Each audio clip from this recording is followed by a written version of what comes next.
Muito boa tarde, estamos de volta com o programa Coisas do Cotidiano, hoje com o tema a escravização das redes sociais. Nós temos hoje o prazer, a alegria... Com a espiritualidade do bem, com Deus e com a sua centelha divina, para que a gente possa então pedir aos bons espíritos que nesse momento derrame sobre nós as bênçãos e todas as luzes que necessitamos, cada um de nós, nas nossas necessidades, e recorrendo por meio desses emissários do bem ao nosso Mestre Jesus, que Ele possa fazer morada em nossas vidas, que nós possamos permitir que Ele faça morada em nossas vidas, e assim, Mestre Jesus, que possamos seguir o Teu exemplo, na luta e na tentativa de cada dia seguir a evolução do nosso planeta, para que assim então possamos galgar mais um passo na nossa evolução. Certo, Senhor, de que estamos nesse momento amparados, pedimos para que o Senhor também nos abençoe aqui no programa, que nos inspire, para que a gente possa dar a melhor contribuição possível dentro de um assunto tão atual e tão importante nas nossas vidas. Obrigado, Senhor, obrigado a todos, que assim seja. E que assim seja. Quando nossas mães nos diziam que não éramos iguais a todo mundo, parece que estavam prevendo a crise de identidade que se abateria sobre nós. Naquele tempo, protestávamos. Agora, vivendo em tempo de redes sociais velozes e astutas, onde tudo parece ser mais do mesmo, entendemos por que elas prezavam tanto pela originalidade. Tornou-se difícil não cair na tentação de participar desse círculo vicioso de padronização e promoção pessoal. Essa coisa de passar muito tempo acompanhando as notícias, os acontecimentos dos outros, as expressões da moda, acaba por provocar efeitos nocivos de quem tem a autoestima vulnerável. E o que poderia parecer inacreditável para alguns, tem acontecido com mais frequência do que poderia. Tem gente por aí fazendo dieta só porque acha que assim vai fazer melhor figura na hora das fotos, gastando suas economias ou comprometendo seus rendimentos para manter um status que não é seu de fato. Tem gente criando uma espécie de personagem, vivendo num mundo fictício de fotos editadas e frases copiadas. Pessoas tentando vender uma imagem real de si, que foi copiada aqui e acolá entre o que foi aparecendo na sua linha do tempo, só para parecer mais interessante para os seus seguidores. É uma pena que o desejo de singularidade esteja tão em baixa e que as pessoas estão se tornando a cada dia mais presos às redes sociais, passando a ser manipulados por elas ao ponto de ser criado o termo moderno, atual de escravização das redes sociais. Alain Paixão, como publicitário, qual a sua visão em relação às redes sociais na atualidade? Bom, eu vou falar como publicitário e depois eu vou falar como espírita. Como publicitário, eu inclusive dependo delas para viver e delas eu tiro inclusive meu sustento. Então, eu enxergo que é uma ferramenta fantástica e poderosa de comunicação, que usada de forma correta e com boas intenções, você pode literalmente, inclusive, defender causas, transformar o mundo, se você quiser, né, pela velocidade, o poder e o alcance que as redes sociais nos proporciona, como ferramentas de comunicação, né? Por outro lado, como espírita, eu vejo o perigo em que ela nos coloca, porque estrategicamente foram criadas para literalmente prender a nossa atenção ao ponto de causar dependências. Então eu tenho ciência desses dois lados, né? E é algo que me coloca sempre em estado de presença para o meu comportamento em relação à rede social como ser humano e o que eu, como profissional, faço e qual é o tipo de mensagem que eu escolho passar. Tanto é que, para a nossa empresa, a gente tem crivos de tipo de empresas que a gente trabalha. Então, empresas que, por exemplo, de bebida ou outras empresas que eu não está de acordo com os meus valores, por exemplo, a gente não trabalha. Então, nós temos também esse posicionamento. Essa ética. Para que a gente, por entender o poder que as redes sociais têm em nossas vidas. E como espírita, o que você acha? Como espírita, eu penso que, olhando para o lado positivo, é uma ferramenta incrível para a gente poder difundir as ideias espíritas, proclamar essa bandeira nossa. E, por outro lado, ela também pode ser ferramenta, né, de escravização mental, inclusive pode ser utilizada, né, pelos próprios obsessores para poder ali atuar nas nossas vidas. É claro que tudo isso depende da forma com que eu escolho usar. E como você convive o Alain publicitário e o Alain espírita em relação às redes sociais? É uma luta constante, né? Inclusive, eu, me monitorando algumas vezes, quando eu começo a ter picos de ansiedade, eu entendo que eu estou passando muito tempo na rede social. É incrível, né? E eu necessito passar esse tempo, porque ali eu monitoro as campanhas de clientes, eu monitoro as campanhas da nossa empresa, eu tenho que estar acompanhando as tendências, então acaba que eu preciso estar ali. Mas eu já me monitorei e percebi que às vezes que eu preciso ou passo mais tempo nas redes sociais, o meu nível de ansiedade, por exemplo, aumenta. No seu entendimento, Alain publicitário, a que se deve essa ansiedade por conta das redes sociais? Porque, veja bem, nós ouvimos muito falar, quando vamos, inclusive, preparar palestras, nós estudamos sobre a relação redes sociais e transtorno de ansiedade. No seu entendimento, pessoal, a que se deve isso? O que é o gatilho? O que dispara a ansiedade com o uso exacerbado, exagerado, aliás, das redes sociais? Primeira coisa é a facilidade ao acesso às informações. Então, como eu tenho um turbilhão de informação na palma, literalmente na palma da minha mão, isso acaba obrigando um processamento mais rápido do meu cérebro. Então, automaticamente, isso acelera o processamento do meu cérebro. É o que o Augusto Cury chamou de síndrome do pensamento acelerado. Exatamente. Então, a partir desse momento, o meu cérebro ele quer acompanhar tudo que eu tenho à disposição e o processo que as redes sociais utilizam, né, ali, a gente, lá em casa, a gente já tem até uma expressão do infinito pegou, a gente fez até uma paródiazinha de uma música que agora eu canto para você. Que as timelines, a forma com que os conteúdos pulam na sua frente, eles são feitos para prender a sua atenção. Então você não percebe que você passou de um conteúdo para outro e quando você vê, você já está, né? É a chamada barra de rolagem infinita, né? Ela foi programada para você rolando ali, se quiser 24 horas. E a gente, uma brincadeira que a gente faz lá em casa, assim, para não ficar chamando atenção, sai da rede social porque, né, isso é ruim. A gente canta a música, que é o infinito pegou, tentei escapar, não consegui. Porque é dessa forma. A partir do momento que você começou, você realmente, ela te escraviza. Mas é importante entender que essa é a função, porque a empresa que faz a gestão da rede social, ou seja, a empresa proprietária daquela rede social, ela ganha dinheiro com você ficando maior tempo na rede social. E esse é inclusive tem o filme Dilema das Redes, né, onde vários ex-profissionais que trabalhavam em vão Google, contando os bastidores. Né, eles contam os bastidores. Ele tem 3 pilares que as redes sociais se apoiam, né? O primeiro deles é o engajamento, ou seja, quanto mais tempo você está na rede social, melhor para as redes sociais. Né? Por quê? Porque ela prende sua atenção, a sua atenção é dinheiro para eles.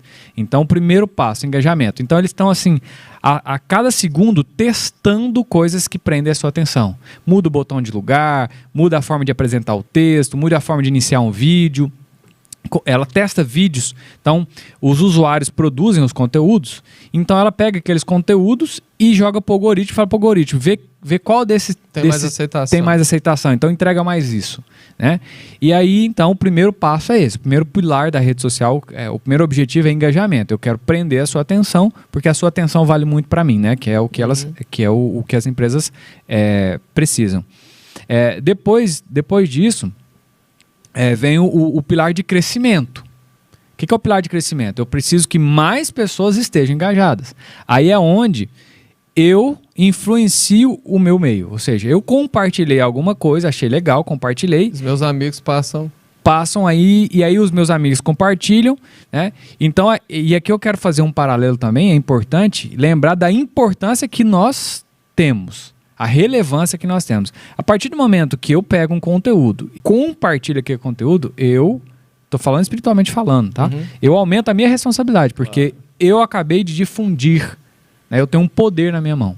E aí eu influencio as pessoas dali para frente, que vão influenciar outras pessoas. Então esse é o segundo pilar, é a publicidade, é aonde o dinheiro entra, é onde acontece. O que acontece? Eu tenho a atenção das pessoas, como rede social, e as empresas me pagam, como rede social, para entregar anúncios. Né? E é onde, por exemplo, a minha profissão entra. Né? Então, eu crio anúncios para as empresas e entrego-eles nas redes sociais. Voltando para o segundo pilar, e que você disse espiritualmente falando, é importantíssimo, aliás, seria importantíssimo que as pessoas soubessem disso, porque quando eu faço um conteúdo, produzo um conteúdo, que defende, por exemplo, o aborto. Ou eu compartilho um conteúdo que defende o aborto. Eu tenho a minha cota parte perante a lei das consequências advindas daquilo. Com certeza. Se uma menina ver aquilo, assistir aquilo, e achar que é lícito e praticar o aborto, por exemplo, eu estarei corresponsável daquela situação, daquele ato, daquele crime. E assim é com qualquer situação.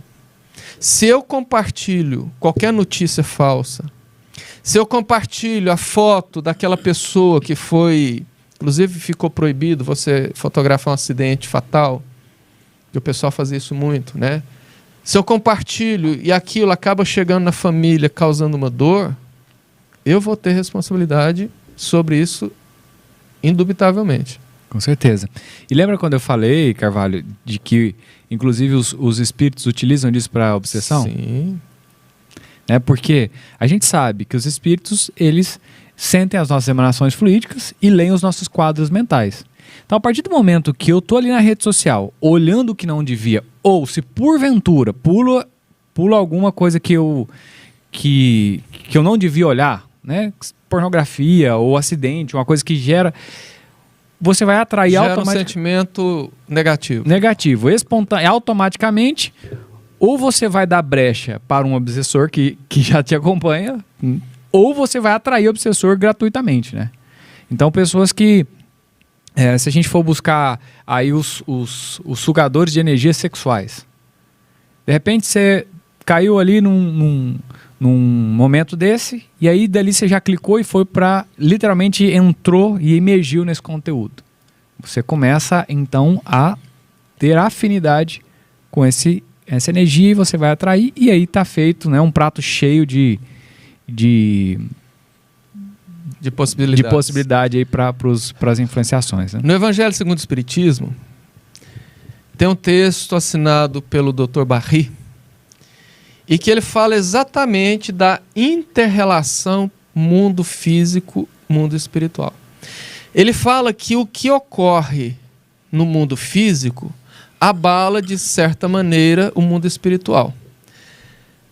Quem lê isso superficialmente fica sem entender, mas é importante nós verificarmos o seguinte: o plano espiritual, ele não é lá em algum lugar, o plano espiritual é aqui.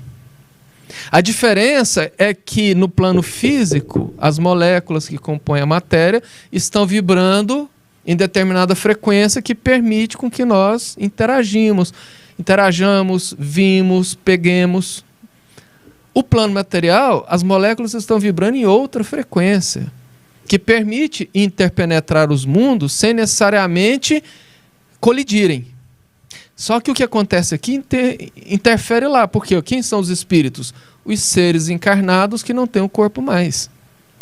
Então, da mesma maneira que aqui nós estamos conversando, o Claudinho está ali ouvindo, os nossos ouvintes estão ouvindo, nós influenciamos pessoas com as nossas ideias e somos influenciados pelas ideias deles, sejam familiares e etc., nós influenciamos o plano espiritual e somos influenciados. Esse é um ponto.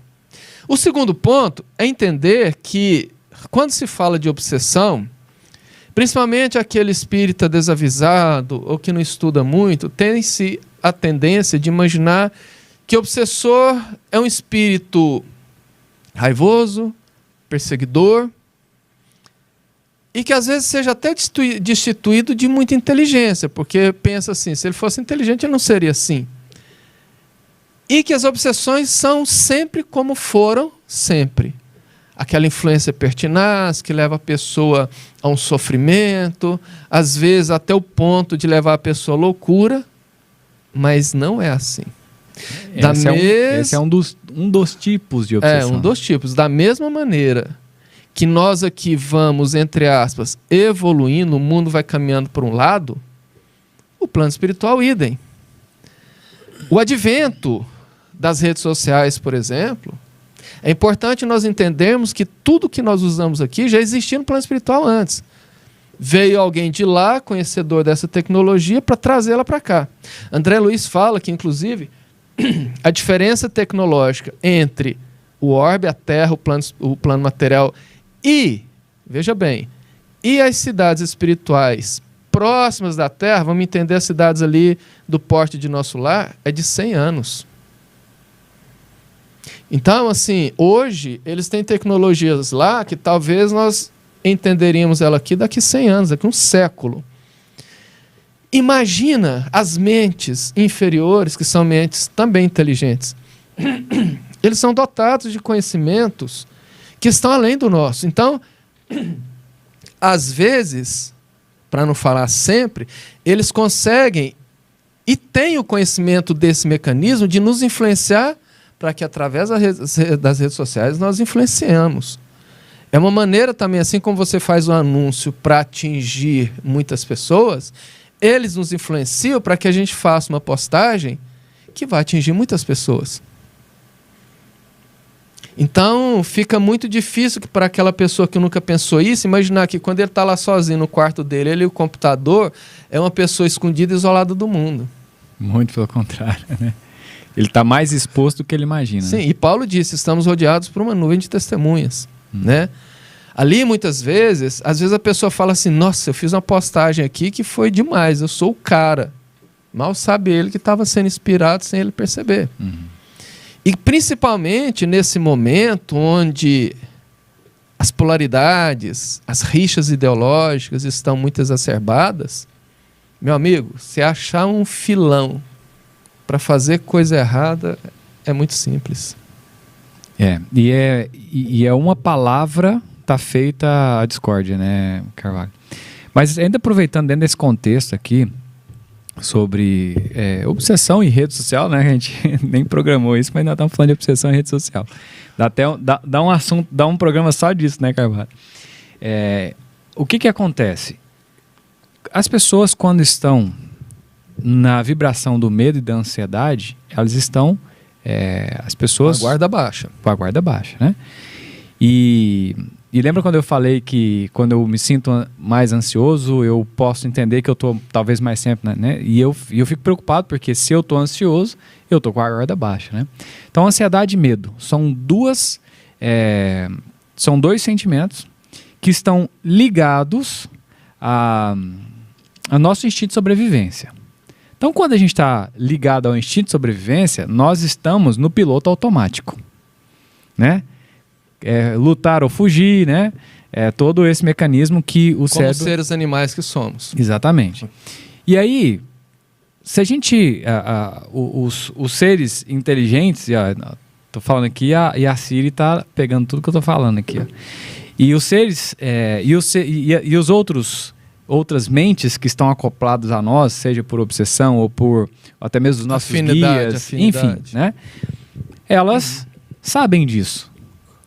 E aí, inclusive, os grandes terroristas e líderes que passaram nesse mundo, como que eles escravizaram as pessoas mentalmente? A grande massa? Pelo medo. E o medo gera também ansiedade. Então, quando você está nessa vibração de medo e ansiedade, você é um prato cheio para os obsessores. Você não tem domínio sobre a sua própria vida, porque você não consegue pensar, você está ligado no seu instinto e não na sua racionalidade. E aí você vira marionete. E é importante dizer que o medo é o principal combustível da ansiedade.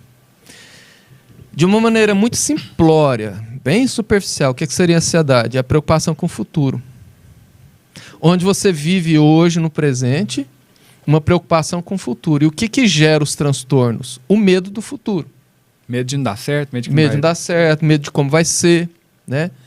Então isso acaba sendo gerado, disparado pelo medo. E só para os nossos ouvintes entender, o programa até agora está sendo 100% improvisado, porque nós programamos aqui 16 perguntas e eu só te fiz a primeira. Mas o importante é levar o conteúdo. Vamos para a segunda. As redes sociais são uma ferramenta relativamente nova, mas já se mostrou extrema capacidade de dominar e dirigir vidas, ditando normas e impondo costumes, ao mesmo tempo que as empresas que as dirigem buscam lucro a todo custo. Por que você acha, aliás, o que você acha? Por que nós nos tornamos tão dependentes assim das redes sociais? Os algoritmos são muito inteligentes.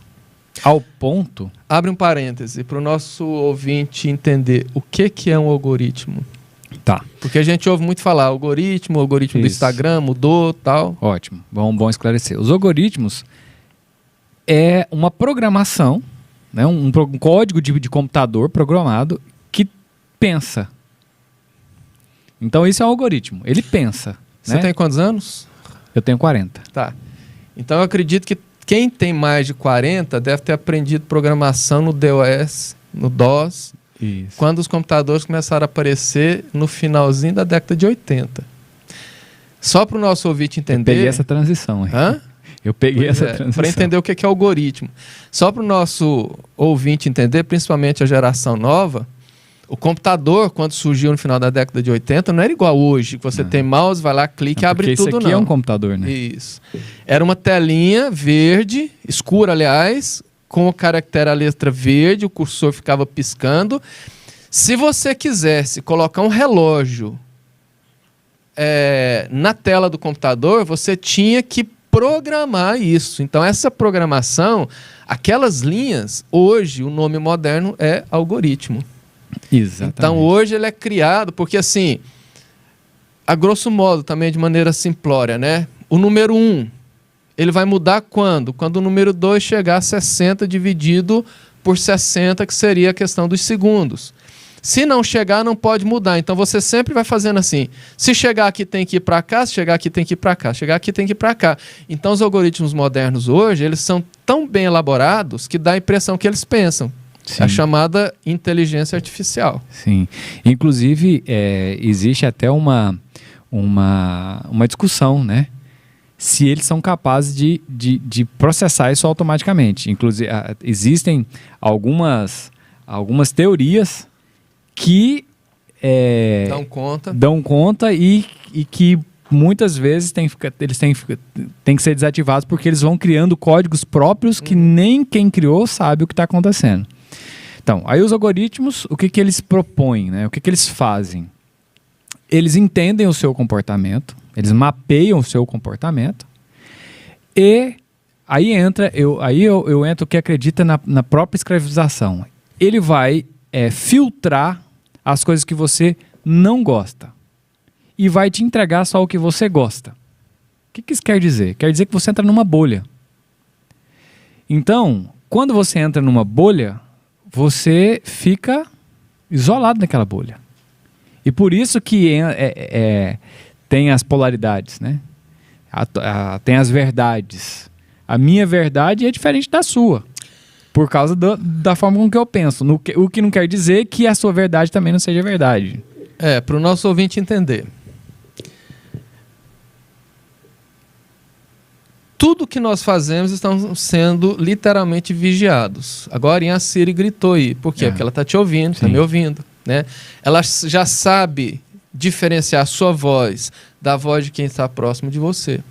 É por isso que às vezes você está falando de bicicleta com um amigo, daqui a pouco começa a aparecer anúncio de venda de bicicletas. Exatamente. As redes sociais, os algoritmos, eles sabem muito mais de nós do que nós mesmos, porque eles sabem que hora que eu acordo, como eu durmo, porque o celular está me monitorando durante a noite. Sabe que hora que eu acordo, o que eu faço, o que eu não faço. Então eles começam a te conhecer muito mais do que você mesmo. E quando você segue ou curte, por exemplo, por isso que tem gente que fala assim, não, hoje eu só busco notícia na rede social, então você não é bem informado. Porque as notícias que te chegam são as notícias que você gosta, que você quer, porque são aquelas que você curte. Eu, Carvalho, eu tenho uma conta no Twitter só para ter notícia. Eu não compartilho, eu não comento nada. O que é que eu faço? Eu sigo gente de esquerda, de direita, de centro, de cima, de baixo, de dentro e de fora. Por quê? Porque fazendo isso, o algoritmo do Twitter vai me entregar todas as notícias. Porque se eu sigo só o de cima, eu não vou receber nada do de baixo, porque ele quer me entregar o que eu gosto. Por quê? Porque quanto mais eu estiver gostando, mais eu vou ficar na rede social. Exatamente. Então, sim, nós somos manipulados de maneira a prender. Por isso que se você estiver trabalhando, você parar, vou descansar um pouquinho, deixa eu ver o que está acontecendo no Instagram, o que você vê deu 6 horas da tarde. O tempo parece que é diferente na rede social, né? Você não percebe. E isso é tão verdade que eu fiz um teste, Carvalho. Eu fazia isso. Fazia não. Passei íntegro, eu ainda faço, né? Quando eu estou fora de uma atividade ali, que eu estou criando uma campanha, fazendo alguma coisa, né? É um momento que eu uso também para me inteirar, para ver, para descobrir coisas novas e tal. E aí teve um período que eu estava percebendo que isso não estava me fazendo bem. O que eu fiz? Eu criei uma estratégia. Eu peguei um livro e coloquei do meu lado. Peguei o celular e coloquei na outra sala. Todas as vezes que eu dava essa pausinha, que é um vício que a gente cria, que eu estendia a mão para pegar o celular, eu achava o livro. E aí eu li o livro. Então, eu li um livro mais rápido do que o normal, do que eu tenho hábito de quando eu me programava para ler. Porque eu substituí o tempo que eu tirava aqueles minutinhos, né, para me atualizar, lendo o livro. Então, esse único hábito fez eu ler um livro 2 vezes mais rápido do que eu naturalmente leria se eu tivesse programado. Vou ler 1 hora por dia, vou tirar tal hora, enfim. Né? Então, isso foi uma coisa que eu testei comigo mesmo, né? Para a gente entender essa dependência, né? E só para fechar essa questão da bolha, né? Eu dei uma saidinha aqui, mas só para a gente voltar para essa questão da bolha, é onde mora o perigo da gente não fazer o que você propôs aí, que você faz, né? Se eu ficar procurando só o que eu gosto, né? Eu vou receber só aquilo. Eu vou saber e eu vou ficar alienado só naquilo ali. Não vou descobrir coisas novas, né? E nem vou poder ter a oportunidade de expandir minha mente, porque se eu só vejo o que eu estou acostumado, eu vou ficar nesse mundo para sempre. E eu acredito que a nossa mente é o tamanho do nosso mundo, é o tamanho da nossa mente. Então, aquilo ali vai te literalmente escravizar no que você já tem, né? Eu lembrei agora da história do Chico, que o Chico não vivenciou redes sociais. Primeiro porque não era dado a isso, segundo que quando ele desencarnou praticamente ainda não existia, era no máximo ali o Orkut no começo. MSN. Hã? MSN. Rapaz, eu tenho saudade daquele MSN. Os emoticons com expressão, a tela tremendo quando você queria chamar a atenção. Quem viveu aquilo, aliás, quem não viveu não sabe o que é bom. E o ICQ? O ICQ era só um número, né? Pois é, essa geração nova, abrindo parênteses, não sabe o que é bom na rede social. O ICQ, por exemplo, não tinha foto, não tinha vídeo, você não tinha um nome, você era um número comprido, quase 12 caracteres, e simplesmente você mandava e recebia mensagem de texto, e era bom. Quando chegou o MSN, então, com aqueles emoticons, a telinha subia lá, Alan entrou na sala, ou, ficou online, uma coisa assim, né? Tá online. Tá online, aparecia. Então, era um mundo diferente, e era um mundo diferenciado, e era gostoso. Não te prendia de maneira a te prejudicar, você se comunicava, porque o que é uma rede social? É uma rede que te socializa. Hoje as redes sociais viraram uma rede narcisista, onde você olha para você mesmo. Você vê seu umbigo. Às vezes você não vê nem seu umbigo, mas você olha para você mesmo. Então destoa totalmente daquilo. Mas voltando ao Chico, certa feita, para quem conhece lá, tem a Casa da Prece ali no centro de Uberaba, que fica na esquina de uma avenida de 2 pistas. Aí você saindo da Casa da Prece, pegando a avenida à direita, você caminha ali mais ou menos uns 2.000 metros. Na rua de cima é a casa do Chico. Então ele fazia aquele caminho ali de madrugada. Ele terminava lá na Casa da Prece 2, 3 horas da manhã. Ele sempre passava no botequinho lá perto para tomar o café dele e ir embora para a casa dele. Ele dormia de 2 a 3 horas. Nesse período, ele dormia no máximo 3 horas por noite. Quando muito 4 horas por noite. E às vezes ele entrava nesse barzinho, pegava o jornal e ia para as páginas policiais. Aquelas páginas que você espremeu o jornal ali, sangra, né? O pessoal fala, mas Chico, como assim? Você entra no boteco que vende sua pinga e você pega o jornal que fala só de crime, para que isso? Meu filho, eu preciso saber de tudo para poder conversar com as pessoas. Se alguém chega para mim, me relatando determinada situação e estou alienado daquilo, como que eu vou orientar?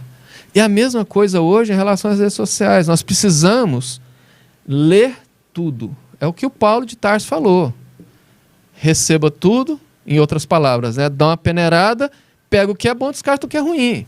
Mas você precisa estar atento a tudo. Você precisa saber conversar de tudo. E as pessoas hoje não sabem. E é isso o mal gerador de problemas. Porque você vai conversar comigo, eu quero impor a minha ideia. Eu quero impor a minha verdade. Como você disse, a sua verdade é uma, a minha é outra. Mas não, eu quero impor a minha e eu te passo aqui um rosário de provas que a minha verdade é verdadeira. Por quê? Porque eu sigo só aquilo, eu recebo só aquele conteúdo. Exatamente. E Essa estratégia do Chico aí, né? Eu não gosto de filmes violentos, de terror, não gosto. Mas como minha profissão exige, eu preciso estar por dentro desse assunto. Então, as séries, né, que entram na moda aí, agora é o Round 6 lá, né? Round 6 lá. E aí eu penso, como é que eu vou... trabalhar, ganhar dinheiro. E aí eu faço esse movimento de ir lá, assisto 1 ou 2, 3 episódios no máximo, entendo e aí eu já descarto. E as pessoas muitas vezes eu vejo que elas terminam a série pela obrigação de ter o assunto daquela série, do que aconteceu no episódio 1, episódio 2, episódio 3, mesmo que aquilo pinga sangue, mesmo que aquilo ali te rouba a sua energia, né? Te coloca em energias ruins, mas não, eu tenho que assistir porque eu tenho que saber o que está acontecendo, eu tenho que conversar do episódio 1, 2, 3, 4, 5, 6, né? E entrar no modismo. Então, quando eu entro nessa moda, eu acabo sendo o meio, né? Eu acabo sendo a média, na verdade, né? Ou seja, eu só falo o que todo mundo fala, eu só penso o que todo mundo pensa e eu não posso ter minha opinião própria e nem posso descolar disso, porque senão eu não sou aceito, né? E eu vou me sentir excluído. E daí eu me sinto na obrigação e muitas vezes, não querendo, mas eu me sinto na obrigação de participar dessa modinha, né? E foi daí que começou o termo cancelamento. Porque a partir do momento que você coloca a sua opinião, se ela for contrária à opinião do outro que está assistindo, ele te cancela. E ele cria um movimento para te cancelar, porque você contrariou a opinião dele. Mas ele tem aquela opinião por quê? Porque, é como eu falo, as pessoas andam como o cavalo de charrete, que coloca aquele tapão de olhos para não ver para o lado, para ver só o caminho que ele está seguindo. Então as redes sociais literalmente te colocam o tapão para que você veja só aquilo ali e siga aquele caminho. E não faça outra coisa. E esse é o problema, porque é aí que vem o ponto da escravização. Porque o que é um escravo? O escravo é aquele que faz tudo que eu mando. O escravo é aquele que cumpre as minhas ordens incondicionalmente, sem questionar. Instagram muda o algoritmo. Agora você tem que fazer dancinha para ter as curtidas. Todo mundo fazendo dancinha. Igual miquinhos amestrados que faz a dancinha lá para ganhar o petisco. As pessoas passam a fazer dancinha para ganhar o like, a curtida, o comentário, que é o petisco delas. Sim. Então, passa-se a manipular gerações inteiras. E é uma escravização disfarçada, né? Porque na época dos escravos mesmo, você tinha o senhor ali e se você não fizesse não, o chicote ia comer feio. Hoje é diferente. O chicote, né? Come te isolando, né? Exatamente. Não participe, então você não faz parte aqui, né? E como nós somos seres humanos que queremos ser pertencentes a um grupo, a gente acaba muitas vezes se submetendo a isso, né? Embora a gente já tenha falado um pouco disso, para mergulhar mais, até que ponto que os usos das redes sociais pode ser saudável ou não existe esse limite? Eu penso que assim como qualquer outra coisa, tudo na vida que você usa desregradamente ou de forma errada, ela te gera um perigo, né? Então, se a gente pegar um automóvel e você andar nesse automóvel de forma desgovernada, acelerando, andando a 200 ou o máximo que ele der, descobrindo tudo, esse automóvel vai te causar um sério de perigos, né? E qualquer outra coisa. Então, as redes sociais é a mesma coisa, né? Eu penso que o ser humano ele tem que ser dono das suas emoções. E nós estamos exatamente nesse momento evolutivo, eu penso, né, essa é uma opinião minha, que nós estamos num momento evolutivo onde nós temos que passar pelo domínio das nossas emoções e da nossa vontade. Ou seja, não é porque a minha emoção me manda que eu tenho que ir lá fazer. Então, enquanto eu não dominar, eu não ser dono das minhas emoções, eu não vou ser dono de mim mesmo. E aí, todo esse aparato criado para nos viciar nesse processo, se eu não tenho consciência disso e não domino as minhas emoções, ele é um vício como qualquer um outro. É o vício da droga que eu não controlo, é o vício de gastar compulsivamente, é o vício de furtos, né? Como que é o nome desse vício?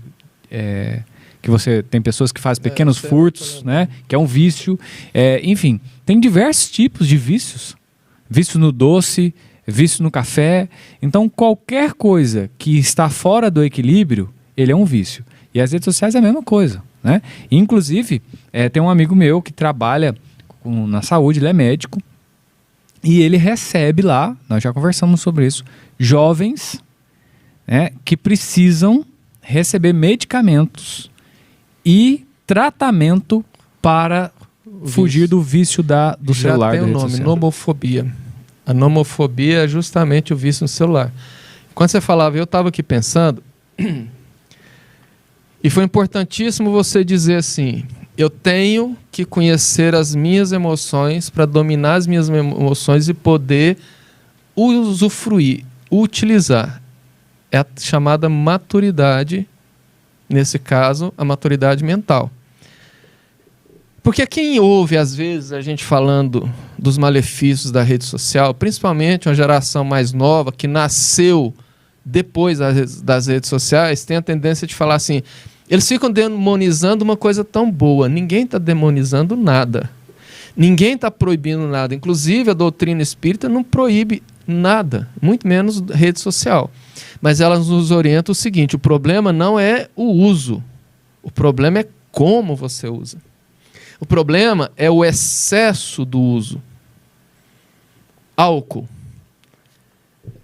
Ah, quer dizer que eu não posso beber nem moderadamente? Depende. Depende. Por quê? Depende de você se conhecer. Você é uma pessoa que consegue sair com a turma, ir para um barzinho, numa happy hour, tomar lá a sua cervejinha aquele dia e depois passar meses sem tomar? Não tem problema você fazer isso. Agora, se você vai tomar uma cervejinha hoje, amanhã você precisa de novo, depois da manhã de novo, você cria o hábito, do hábito ao vício, do vício à dependência. Qual é a distância entre isso? A prática.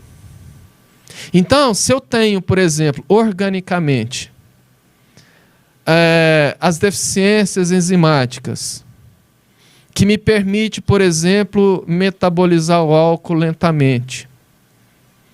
O ideal é que eu não bebesse nada. Por quê? Porque qualquer coisinha que eu beber vai me tirar do chão. Essa enzima chama desidrogenase. Por que que o oriental, por exemplo, ele bebe meio copo, fica ruborizado, vermelho, já caindo pelo chão, porque ele tem um excesso da desidrogenase que os brasileiros não têm tanto. A mulher tem mais do que o homem, por isso que a mulher é mais suscetível. Então, se você tem, entre aspas, bem entre aspas, essa fraqueza, o ideal é que você não faça. É a mesma coisa com a rede social.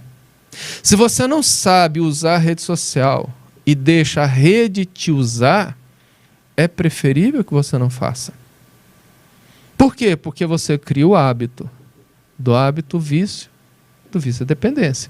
E hoje já existe detectado dentro da medicina a nomofobia, que é o vício em celular. E que é um vício como a cocaína, que te causa uma crise de abstinência terrível. Eu te confesso, Carvalho, que esse dia e meio que o WhatsApp, que as redes sociais ficaram fora do ar, eu amei. Por mim, podia ficar uma semana. Mas teve gente que teve crise de abstinência. Surtou. Isso deveria ser observado com seriedade. Porque é um aviso de que você precisa observar o seu comportamento frente ao uso. Exatamente. E a gente precisa entender isso, né? A pessoa pode se perguntar, mas eu trabalho com isso, como é o meu caso, né? Por exemplo, hoje eu tenho contato com muitos empresários, né? E os empresários que eu conheço, grandes empresários, eles tocam as suas empresas via WhatsApp. Eles viajam, tem grupos, tem grupo da seção 1, tem grupo da seção 2 ali, dos seus times, e eles lideram via WhatsApp, né? Então eles... agora, quando isso passa do limite, né? Você tem que entender que isso assim como... Imagina que uma pessoa tem uma alergia a um determinado alimento, ao leite, né?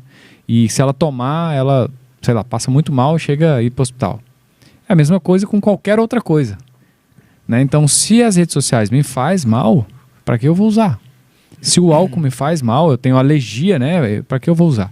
Então, e se você, porventura, tiver dificuldade de lidar com isso, busque uma ajuda profissional, né? Não é vergonha, né? Vergonha é a gente sucumbir pela ignorância. Não, eu dou conta sozinho, eu dou conta, né? Meu orgulho não me permite eu ser flexível ao ponto, né? É o caso da depressão. A pessoa, quando cai na depressão e que ela fica patológica, a pessoa literalmente não consegue sair sozinha. Se ela não buscar ajuda, ela entra no buraco de vez. E é isso com tudo, inclusive com as redes sociais. O que nós precisamos entender, porque assim, as pessoas vivem clamando que eu quero a minha liberdade, eu não quero depender, eu quero ter a minha independência. E acaba que não percebe que está extremamente preso aos próprios vícios. Quem tem o vício ao álcool, por exemplo, não pode viajar para lugar nenhum, porque onde ele chega, ele precisa ir para um boteco, ele precisa beber, nem que seja no hotel, onde quer aquele que seja. Quem tem vício de cigarros, ao fumo, ao tabaco, ele não pode fazer uma viagem sem levar a carteira dele ou comprar lá. As redes sociais é a mesma coisa. Por que que hoje as pessoas já não curtem mais uma fazenda, um clube sem estar lá com o celular na mão? Por quê? Porque estão dependentes. Sim. As pessoas estão perdendo o sentido da vida, literalmente, os prazeres reais da vida, em função da rede social. Estão se deixando levar, estão literalmente detonando suas vidas em prol de grandes empresas que estão lucrando milhões de dólares graças à derrocada das pessoas. Se não for bilhões, né? Se não for trilhões, né? É. E as pessoas não se dão conta disso. É a questão da diferença entre saber e ter consciência. Muita gente sabe, mas não tem consciência ao ponto de falar assim, opa, eu preciso reagir. E um grande problema nisso tudo, Carvalho, é quando eu olho a rede social e stalkeio, né, as redes sociais das pessoas, você dou uma passeadinha ali para ver como é que tá a vida daquela pessoa, e aí eu só vejo coisas boas lá. Por isso que eles falam que o Facebook é a terra da alegria. Então eu só vejo coisa boa. Aí eu olho para aquilo ali como ser humano e penso, nossa, mas as pessoas são felizes e eu não sou. Ou, aí eu vou tentar ser igual a elas e só posto coisa boa. Aí a minha própria consciência fala assim, mas espera aí, parece que a sua vida não está tão boa assim. Então aí, se a gente não tem maturidade para entender e usar, né, a gente começa a entrar num conflito interno muito grande. Primeiro eu olho para a vida das pessoas, as pessoas só têm uma vida boa. A minha talvez não é tão boa como a de todo mundo.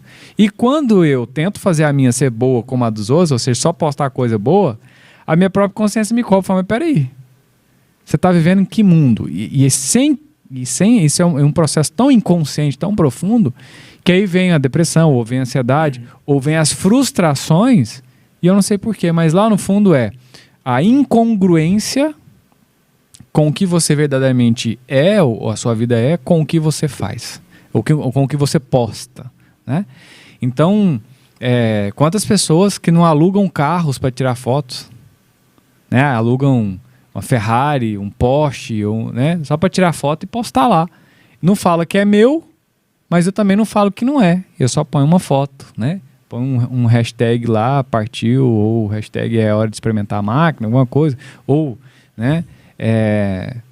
Fez uma viagem e fica, não tem problema reviver, não tem problema usar o TBT, né? Mas aquela pessoa fica reverberando aquela viagem, porque ela só consegue fazer uma viagem a cada 2 anos, e aí ela fica reverberando aquilo o tempo todo, né? Como se aquilo fosse a vida dela. Não estou dizendo que não tem problema, né? Não tem, mas a forma é qual é a intenção, né, que você quer aparecer na rede social e qual é a intenção que você tem ao ver as redes sociais dos outros. E isso é tão sério. Eu, Carvalho, gosto muito de analisar a natureza humana. Eu gosto de estudar. E para isso você tem que ser observador. Então fica observando, fica analisando.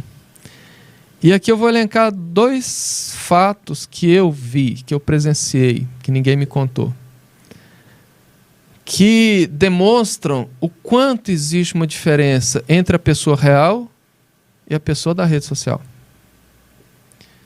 Certa feita, eu estava conversando com uma mulher que estava passando por um problema muito sério na vida dela, que estava levando ela para uma depressão profunda, que estava deixando ela assim sem dormir por noites. Por 2 vezes eu tive a oportunidade de conversar com ela sobre esse problema, onde ela estava assim com olheira que não parava de chorar nem um pouco. Aí à noite, nos stories do Instagram dela, só postagem de alegria, de felicidade, fotos dela, inclusive fazendo coisas naquele exato momento que eu sabia que ela estava fazendo aquilo como um cenário para postar fotos. Outro fato, certa feita, eu estava em casa, numa mesa de almoço de domingo, a minha sobrinha do lado, e estava ali um assunto de família meio tenso, sabe? E era assunto que dizia respeito a ela, então ela estava particularmente muito tensa. E ao mesmo tempo ela estava ali com o celular, ela estava do meu lado aqui, não tinha como eu não ver. E ela conversando com as pessoas, enchendo de kkk. Mas ela estava com o senho fechado, com o semblante fechado, e kkk. E eu fiquei observando, e eu fiquei pensando assim, quem está do outro lado recebendo a mensagem dela, cheia de kkk, tem a impressão que ela está feliz, que ela está realmente gargalhando, que ela está realmente sorrindo, mas a realidade do lado de cá não era esse. Então existe muito isso e nós precisamos entender isso para quando nós estivermos interagindo com as pessoas, termos o bom senso de parar para pensar assim, talvez essa pessoa não esteja tão bem quanto ela precisa.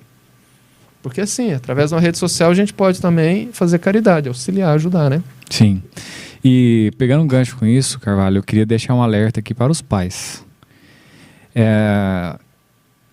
Eu já fiz, eu faço esses testes, né, na minha própria casa para eu poder falar sobre isso.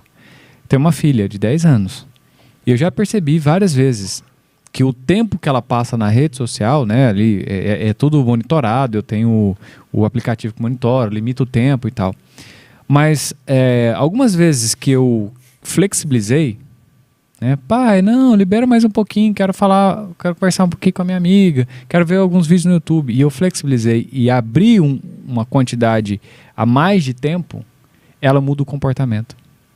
Ela fica mais ansiosa, ela fica mais agressiva, e eu percebi que e eu fiz isso várias e várias vezes só para eu ter certeza que eu não estava doido, né? Assim como eu comecei a me monitorar e entendi, eu falei, bom, isso também tá... E como ela é uma criança, né, de 10 anos e tem ainda menos controle emocional do que eu, por exemplo, então eu entendi que nós como os pais temos que ficar muito atentos, porque se tem uma coisa fácil de você acalmar uma criança e parar a fazer que ela deixe de dar trabalho, você joga o celular na mão dela e tchau, né? Então eu percebi, durante muito tempo eu relutei que ela tivesse, mas é quase impossível, né? No mundo hoje você lutar contra o mundo inteiro. Botar o filho na bolha. É quase possível. Então eu pensei, bom, então a melhor forma é fazer de forma moderada. Então aí eu fui ajustando. Hoje eu entendo qual é o limite, né, dela e monitoro isso para que eu saiba com quem que ela esteja falando, o quanto ela está falando, o que ela está assistindo, né, e que isso impacte diretamente, né, no humor dela, impacta, inclusive, lá em casa a regra enquanto não fizer todas as tarefas, enquanto não fizer não só as tarefas da escola, mas enquanto não cumprir todas as tarefas de casa, de escola, etc., não tem acesso à rede social. E tem mais, se o comportamento não está legal, não tem rede social, né? Então, os pais ficam alerta aí para os pais que não monitoram seus filhos. E eu vou dizer uma coisa, é preocupante, viu, Carvalho? O número de pais que não olham para isso. E simplesmente coloca e seja o que Deus quiser. Enquanto você estava falando aí, Alan, eu estava aqui lembrando de um estudo de um americano, que eu estava tentando lembrar o nome dele, não consegui lembrar, que ganhou, se não me engano, um prêmio, não sei se foi o Nobel, de psicologia, mas ele não é psicólogo, e que fazendo estudo sobre o excesso de suicídio de jovens, ele lançou uma tese que, se você começar a estudar a tese, ela é muito bem fundamentada e faz todo o sentido. E que vai de encontro a essa questão do uso exacerbado das redes sociais pelos jovens. Porque hoje não é você isolar seu filho da rede social, é você educar seu filho para a rede social. O problema é que os pais não são educados. Então, como que eles vão dar o que eles não têm? Então, já começa por aí. Ele falou que... ele chamou a tese, eu preciso lembrar certinho, é como se fosse alguma coisa sobre a síndrome da câmera digital. Ele fala assim: nós, das gerações anteriores, tínhamos os álbuns de fotografia, que você revivia aqueles momentos felizes da sua vida e você sabia que você teve um passado onde você teve pessoas que te amam e que te amavam, onde você teve situações que você amou, foi amado, foi feliz, teve um momento de alegria. Então, quando você olhava aqueles álbuns, você revivia emoções salutares que servia para equilibrar suas neuroenzimas, seus neurotransmissores, aliás. Hoje, com a câmera digital, você tira 5.000 fotos por semana. Aquelas fotos ou ficam no celular ou vão para a nuvem, você jamais vê aquilo e você então passa a viver numa situação interior de achar que você não teve uma história, que a sua vida é vazia. E isso começa a abrir brecha para o chamado vazio existencial. E que aí vai descambando para um monte de coisa que não vai dar tempo da gente conversar aqui hoje. Alan, deixa eu te perguntar. Mais uma vez, para o nosso ouvinte saber, nosso programa hoje foi totalmente improvisado. Nós chegamos na pergunta número 4. E como foi de costume nos últimos programas, nós tivemos que repetir os programas. Eu não sei como está seu tempo. Se você toparia vir na próxima quarta para a gente terminar isso aqui. Eu, para responder, eu preciso... constar as bases. Constar as bases, né? E farei... primeiro, obrigado pelo convite. Eu acho que é um assunto muito relevante. Então, para que eu faça o compromisso correto, eu vou olhar e te retorno. Mas farei todo o possível, tá? Para voltar, para a gente terminar esse assunto, porque eu acredito fielmente que a gente precisa aprofundar e continuar esse assunto, tá? Te agradeço a participação dos ouvintes. Um abraço muito grande para todos que deixaram a sua mensagem no nosso campo de chat.